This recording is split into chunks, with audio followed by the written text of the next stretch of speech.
Bhadrak block अंतर्गत राहांज पंचायतर asura grammar त्रिशलपुर सरकारी उच्च विद्यालय सुनामधन्य प्रधान शिक्षयित्री श्रीमती झुरनबाला खुंटिया अवसर ग्रहण उपलक्षे एक भावविहुल विदायकालीन संबर्धना उत्सव अनुष्ठित हो जाइछि। दीर्घ वर्ष धरी शिक्षा क्षेत्र में निष्ठा कर्तव्यपरायणता और छात्र छात्री उज्ज्वल भविष्य गठन में अवदान पाई सम्मानित करा जायथिला। ଏହି ଉତ୍ସବରେ ମୁଖ୍ୟ ଅତିଥି ଭାବେ ଭଦ୍ରକ ଜିଲ୍ଲାର ଲୋକପ୍ରିୟ ଜିଲ୍ଲାପାଳ ଦିଲ୍ଲୀପ ରାଉତରାୟ ଯୋଗଦେଇ ଶ୍ରୀମତୀ ଖୁଣ୍ଟିଆଙ୍କ ଶିକ୍ଷା କ୍ଷେତ୍ରରେ ଅବଦାନକୁ ଭୂୟସୀ ପ୍ରଶଂସା କରିଥିଲେ।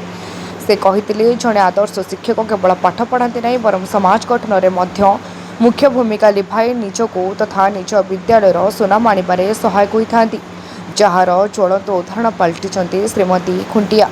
शिक्षादान हो कि प्रशासनिक दक्षता सबुथिरे विद्यालयर सुनाम वृद्धि श्रीमती खुंटिया अवदान को ए अंचल सबुदिन मन रखिब।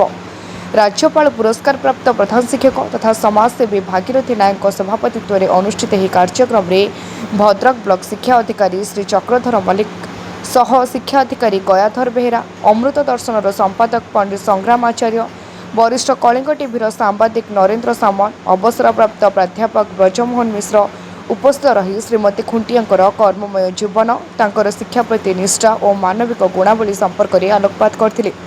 एही अवसर में ग्रामवासी मान तरफ श्रीमती खुंटिया एक सुसज्जित रथरे बसाई विभिन्न प्रकार बाजा और नाचरे ताले ताले ग्राम परिक्रमा कराइथिले। छोट ठारू बड़ समस्त आखिरी थिला लुह। जड़े शिक्षयित्री एभली भाव अवसर विदाय ए अंचल चर्चार विषय पलटिछि। सरकारी उच्च प्राथमिक विद्यालय को आसबार मत सुजोग मिलला झुरनबाला खुंटिया महाशय सीआजी रिटायर किंतु कह जाए teachers do not retire, teachers may tyre but they do not retire. आज एडमिनिस्ट्रेशन झुरनबाला खुंटिया जो भाई भाव शिक्षादान प्रदान करुले जो भाई भाव आज छात्र छात्री माने पुरातन छात्र छात्री माने शिक्षक शिक्षयित्री माने मुख्यतः गाँववासी मान जो भाव में श्रद्धा सम्मान प्रदान कर निश्चित भाव में अनुमोदित करनेक सुख और शांति प्रदान कर 32 वर्ष धरी से जो स्कूल निरवच्छिन्न भाव में पाठ पढ़ुले अत्यंत त्याग एवं सेल्फलेसली पाठ पढ़े से अनेक पिला मनुष्य कर जड़े शिक्षक व शिक्षयित्री सबुठ बड़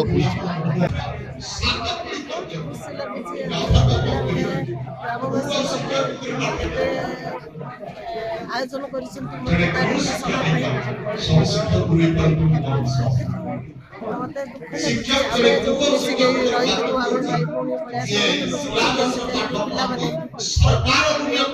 समस्ते